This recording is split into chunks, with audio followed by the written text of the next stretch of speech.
গর্ভবতী স্ত্রীকে খেজুর খাইতে দিবেন। দেখেন ঈসা আলাইহিস সালাতু ওয়াস সালামের আম্মা মারিয়াম তিনি যখন গর্ভবতী হলেন, আল্লাহ তাআলা তাকে এক গাছের নিচে বসায়া দিলেন, বললেন তুমি এখান থেকে পানি পান করবা আর গাছের খেজুর খাইবা। বলেন তো আল্লাহ কোন খাদ্যটা নির্বাচন করেছেন? খেজুর। তাহলে খেজুর কত খাদ্য ছিল, কিন্তু আল্লাহ কোন খাদ্য নির্বাচন করছে? খেজুর। এখান থেকে বোঝা যায় গর্ভবতী নারী যারা তাদেরকে খেজুর দিবেন। এরা খায় তেঁতুল, পরে মেধা নষ্ট হয় বাচ্চারা। হ্যাঁ, তেঁতুল খাইলে তো মেধাই নষ্ট হবে, খাবেন খেজুর, মেধা বাড়বে। সন্তান আপনার স্ত্রীর পেটে থাকলে তেঁতুল খাইতে দিবেন না, খেজুর খাইতে দিবেন। আল্লাহ কথাগুলো গুরুত্ব সহকারে মনে রাখার তৌফিক দান করেন। তাহলে আসেন মূল আলোচনায় চলে আসি। সাহারিতে কি খাবো আমরা? সব খাবারের পাশাপাশি খেজুর খাবো। খাবো তো ইনশাআল্লাহ? আল্লাহ তৌফিক দান করেন। হাদিসে আসছে ইন্নাল্লাহা ওয়া মালাইকাতাহু ইউসাল্লুনা আলাল মুতাসাহহিরিন। যারা সাহরি খায় তাদের উপর আল্লাহ রহমত নাজিল করেন। ফেরেশতারা তাদের জন্য আল্লাহর কাছে দোয়া করে, আল্লাহ যারা সাহরি খাইতে এখন সাহরি খাবে তাদেরকে আপনি মাফ করেন, তাদেরকে মাফ করেন, তাদেরকে মাফ করেন। এই হলো রমজানের আমাদের 6 নম্বর কাজ, সাহরি খাওয়া। 7 নম্বর, সাহরি খাওয়ার পর রোজা শুরু হয়ে গেল আপনার একটু পরে, মানে সাহরির সময় শেষ হলে আপনার রোজা শুরু হয়ে যাবে। এখানে একটা বিষয় মনে রাখবেন, সাহরি খাওয়ার পর যদি দেখেন এখনো আধা ঘন্টা সময় আছে, ওই সময় তাহাজ্জুদ পড়তে পারবেন। সাহরি খাওয়ার পরে দেখছেন কয় ঘন্টা আছে? আধা ঘন্টা বা 20 মিনিট বা 10 মিনিট আছে। তো 10 মিনিট থাকলেও অন্তত 4 রাকাত বা 2 রাকাত পড়তে পারেন। 20 মিনিট থাকলে আশা করি ইনশাল্লাহ আপনি 4-6 রাকাত পড়তে পারবেন। আর 30 মিনিট থাকলে আশা করি 8 রাকাত পড়তে পারবেন। আর যদি আরো একটু বেশি সময় চান, আপনি আলাম তারা থেকে যদি নাস পর্যন্ত সূরাগুলা এগুলা দিয়ে পড়লে আপনার ওই 30 মিনিটে মোটামুটি 4 রাকাত, 6 রাকাত, 8 রাকাত পড়া যাবে ইনশাআল্লাহ। আর যদি মনে করেন না আমি নামাজ একটু লম্বা করব, ইয়াসিন পড়বো, মুলক পড়বো, তাহলে 2 রাকাত 4 রাকাত আপনি পড়তে পারেন। তাহলে কি শিখলাম? তাহাজ্জুদের সম্পর্ক সাহরি খাওয়ার সাথে না, সময়ের সাথে। সময় যতক্ষণ আছে তাহাজ্জুদ পড়া যাবে, কারণ আপনি আগেও খাইতে পারেন, পরেও খাইতে পারেন, সেটা আপনার ইচ্ছা। আল্লাহ আমাদেরকে কথাগুলা গুরুত্ব সহকারে বুঝে মনে রেখে আমল করার তৌফিক দান করেন। তাহলে 6 নাম্বার সাহরি খাওয়া। 7 নাম্বার রোজা। রোজা শুরু হয়ে গেল আপনার। বুখারীর বর্ণনা 1901 নম্বর হাদিস, 1901। قال رسول الله صلى الله عليه وسلم من صام رمضان إيمانا واحتسابا غفر له ما تقدم من ذنبه। কোন ব্যক্তি যদি ঈমানের সাথে সওয়াবের আশায় একটি রোজা রাখলো, মনে করেন ঈমানের সাথে সওয়াবের আশায় রোজা রাখলো দিনের বেলা, তার আগের গুনাহগুলো মাফ করে দেওয়া হবে।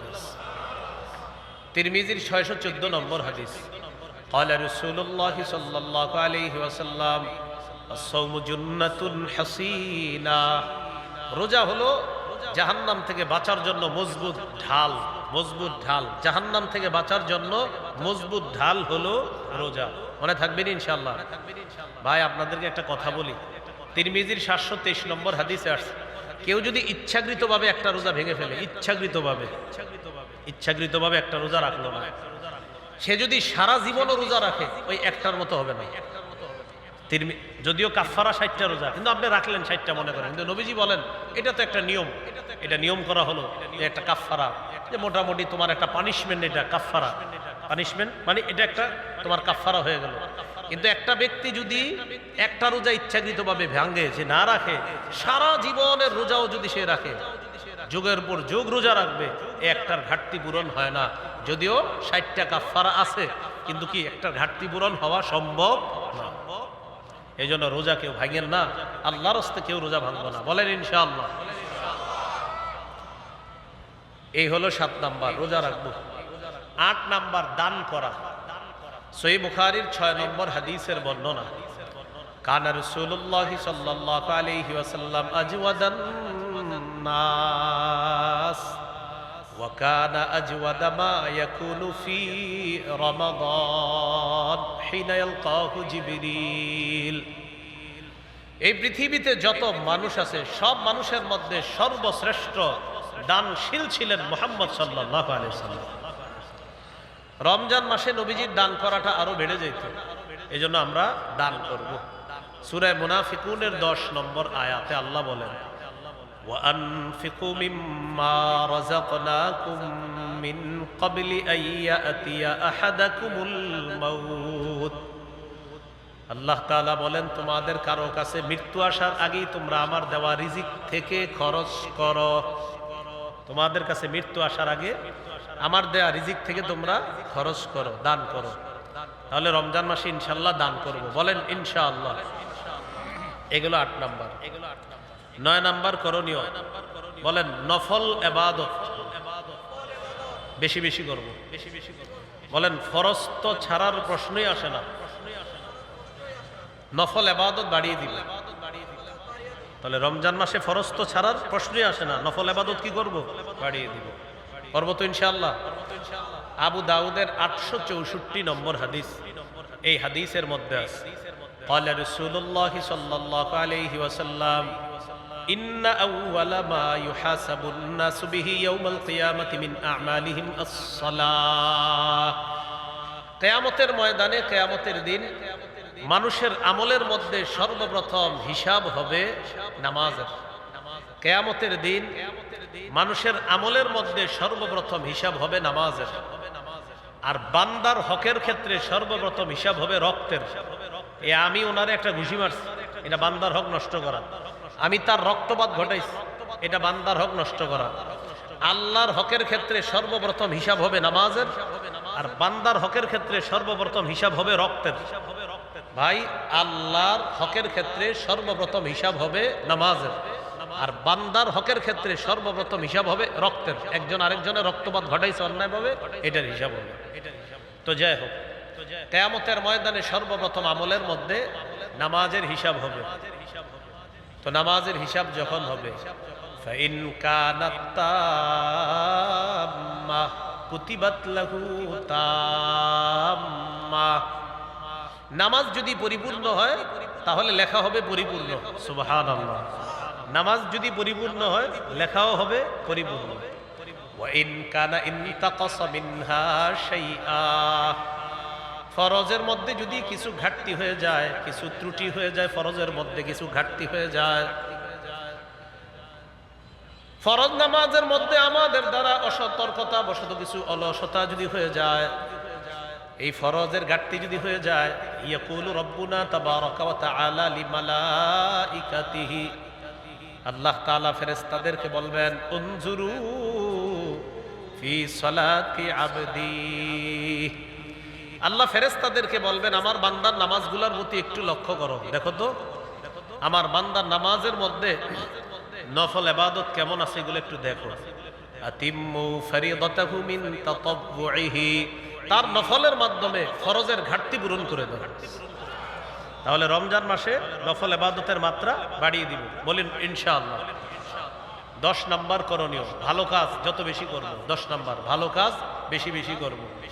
সূরা কাহফের মধ্যে আল্লাহ বলেন ইন্নাল্লাযীনা আমানু ওয়া আমিলুস সালিহাত কানাত লাহুম জান্নাতুল ফিরদাউসি নুজুলা, নিশ্চয়ই যারা ঈমান আনে নেক কাজ করে তাদের জন্য মেহমানখানা হিসাবে জান্নাতুল ফিরদাউস।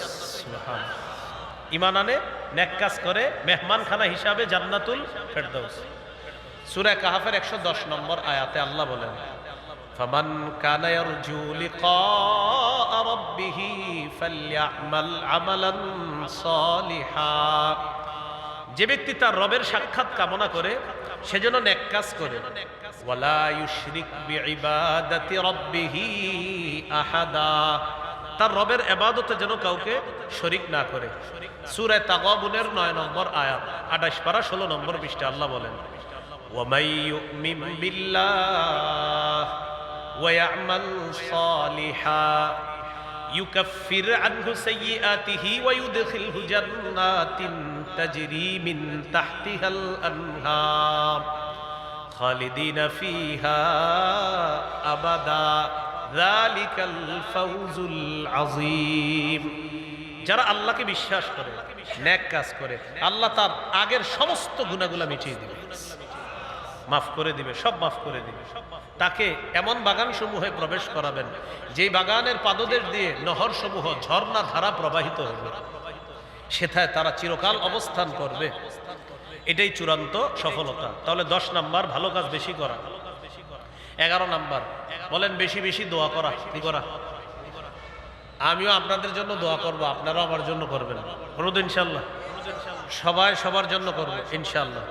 সবাই সবার আত্মীয় স্বজনের জন্য দোয়া করব ইনশাআল্লাহ। হাদিসে আছে ওয়ালিল্লাহি উতাকাউ মিনান নার ওয়া যালিকা ফি কুল্লি লাইলা। রমজানের প্রতি রাতে অসংখ্য অগণিত জাহান্নামীকে জাহান্নাম থেকে মুক্তি দেওয়া হয়। তো দোয়া করবেন, আল্লাহ আমার কেউ জাহান্নামী আছে কিনা আমার জানা নাই, আল্লাহ থেকে থাকলে আপনি মুক্তির ব্যবস্থা করে দেন। দোয়াটা করা যাবেন ইনশাআল্লাহ। আর দুটি দোয়া বেশি বেশি করবেন, পড়ি আমার সাথে। আল্লাহুম্মা ইন্নী আসআলুকাল জান্নাহ ওয়া আউযু বিকা মিনান নার। হে আল্লাহ, আপনার কাছে জান্নাত চাই, জাহান্নাম থেকে পানা চাই। এই দুটি দোয়া বেশি বেশি করব ইনশাআল্লাহ। আল্লাহ তাআলা বলেন وقال ربكم ادعوني استجب لكم। তোমাদের রব বলেন তোমরা আমাকে ডাকো, আমি সাথে সাথে তোমাদের ডাকে সাড়া দিই। সুবহানাল্লাহ। দোয়া করব তো ইনশাআল্লাহ। তাহাজ্জুদের সময় একটু আমার নামটা নিয়েও দোয়া চাই আপনাদের কাছে, করবেন নি? আল্লাহ কবুল করেন, আল্লাহ তৌফিক দান করেন, আমার জন্য দোয়া করার তৌফিক দান করেন। আমিনের মিটার কমে গেছে, সবাই টেনশনে যে এতগুলা মানুষ দোয়া করবো, এটা কোনো কথা নাকি? সবাই সবার জন্য দোয়া, দোয়া যত বেশি করা যায় প্রত্যেকে প্রত্যেকের জন্য, আমি আপনার জন্য, আপনি আমার জন্য। এখন একটা হাদিস শোনাইলে তখন দোয়াটা আমার জন্য বাড়াবেন, আমি জানি। হাদিসে আসছে কেউ যদি অপরের জন্য দোয়া করে, আমি যদি বলি আল্লাহ গাজী সাহেবকে আপনি মাফ করে দেন, বলেন আমিন। আমি যদি বলি আল্লাহ তাদেরকে আপনি মাফ করে দেন, তারা অনুপস্থিত, আল্লাহ গাজীপুরের অমুককে আপনি মাফ করেন, আমি বললাম অমুকের জন্য, একজন ফেরেশতা বলে আল্লাহ আপনি তাকে মাফ করেন। এই আমার কাঁধের কাছে একজন ফেরেশতা থাকে, আমি যখন বলি আল্লাহ অমুককে আপনি মাফ করেন, ফেরেশতা বলে আল্লাহ আপনি তাকে মাফ করেন, তাকে মাফ করেন। তাহলে এবার বুঝেন করবেন এই দোয়া। যত দোয়া করবেন ফেরেশতা আপনার জন্য ততবার দোয়া করবেন। আল্লাহ আমাদের সকলকে কথাগুলা মনে রাখার তৌফিক দান করেন। 11 নাম্বার করবেন। 12 নাম্বার জিকির করা। কি করা? 4টি জিকির বেশি বেশি করার চেষ্টা করব। ক্বালা রাসূলুল্লাহ সাল্লাল্লাহু আলাইহি ওয়াসাল্লাম আহাব্বুল কালামি ইলাল্লাহি আরবাউন। রাসূলুল্লাহ সাল্লাল্লাহু আলাইহি সাল্লাম বলেন আল্লাহর কাছে সবচেয়ে পছন্দের বাক্য হলো 4টি। সবচেয়ে পছন্দের বাক্য কয়টি? বলেন সুবহানাল্লাহ, আলহামদুলিল্লাহ, লা ইলাহা ইল্লাল্লাহ, আল্লাহু আকবার। তাহলে সবাই সুবহানাল্লাহ, আলহামদুলিল্লাহ, লা ইলাহা ইল্লাল্লাহ, আল্লাহু আকবার। এবার আমার সাথে বলেন বিশুদ্ধ ভাবে, বিশুদ্ধ উচ্চারণে, ধীরস্থির ভাবে এই 4টি জিকির আমরা করব ইনশাআল্লাহ।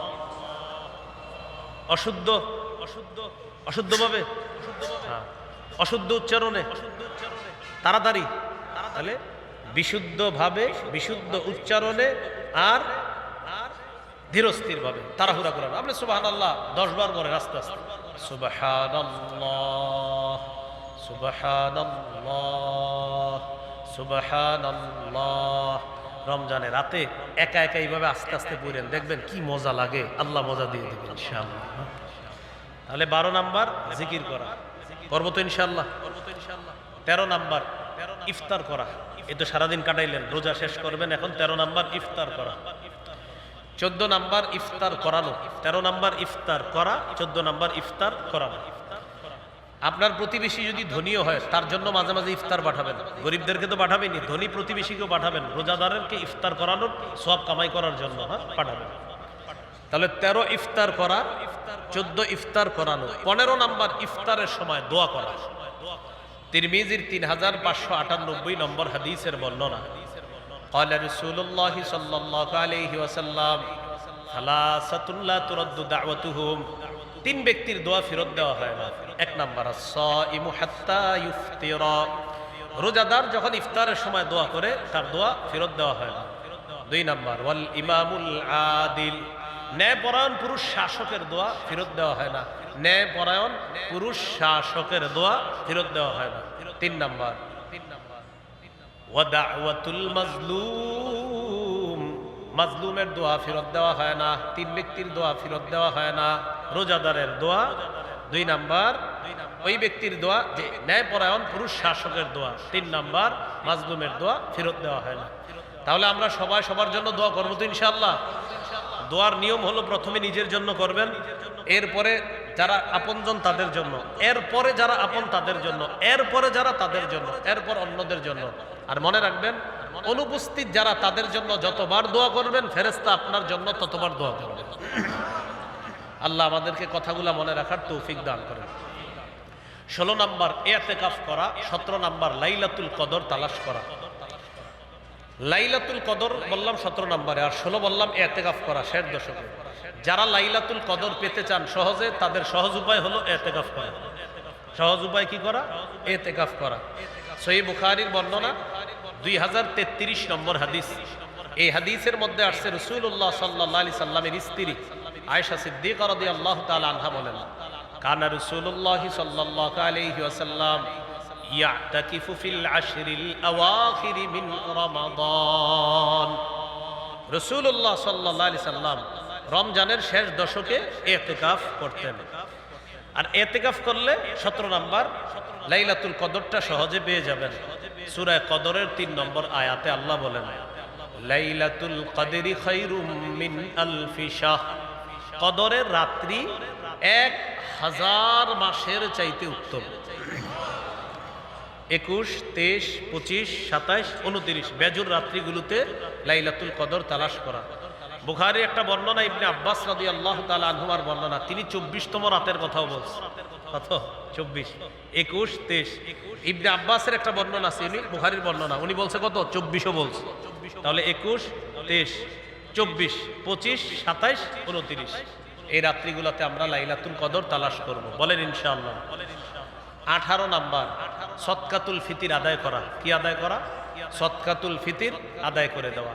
ওলামায়ে কেরামের সাথে পরামর্শ করে সদকাতুল ফিতিরটা আমরা আদায় করে দেওয়ার চেষ্টা করব। বলেন ইনশাআল্লাহ। এই 18টা মৌলিক করণীয় বললাম, এগুলা মনে রেখে ইনশাআল্লাহ আমরা আমল করব। এটা হলো আজকের আলোচনার প্রথম পাঠ। দ্বিতীয় পাঠটা সংক্ষেপে বলি, বর্জনীয়। রমজান মাসে বর্জনীয়। 1 নাম্বার বর্জনীয় ঝগড়া বিবাদ বর্জন করা। কি বর্জন করা? ঝগড়া বিবাদ বর্জন করা। ঝগড়া করা যাবে না। সহিহ বুখারীর বর্ণনা 1904 নম্বর হাদিস, 1904। এই হাদিসে আসছে, ইদা কানা ইয়াউমু সাওমি আহাদিকুম, ইদা কানা ইয়াউমু সাওমি আহাদিকুম, তোমাদের কারো রোজার দিনের বেলা যদি কেউ রোজা রাখো আর দিনের বেলা সে কি করবা না, ফালা ইয়ারফুস ওয়ালা ইয়াসখাব, অশ্লীল কথা কর্ম কাজ মন্দ কিচ্ছু করবা না, বলবা না। ফাইন সাব্বাহু আহাদুন, কেউ যদি তাকে গালি দেয়, আও কতালাহু, তার সাথে লড়াই করে, রোজাদারের সাথে যদি কেউ ঝগড়া করতে আসে, ফাল্যাকুল, সেজন্য বলে, ইন্নী সাইম, আমি রোজাদার। বুখারীর অন্য বর্ণনা আসছে সেজন্য 2 বার বলে, ইন্নী সাইম, ইন্নী সাইম। তাহলে আমাদের সাথে রোজা রাখা অবস্থায় কেউ যদি ঝগড়া করতে আসে, আমরা 2 বার বলবো, আমি রোজাদার, আমি রোজাদার। মনে থাকবেন ইনশাআল্লাহ।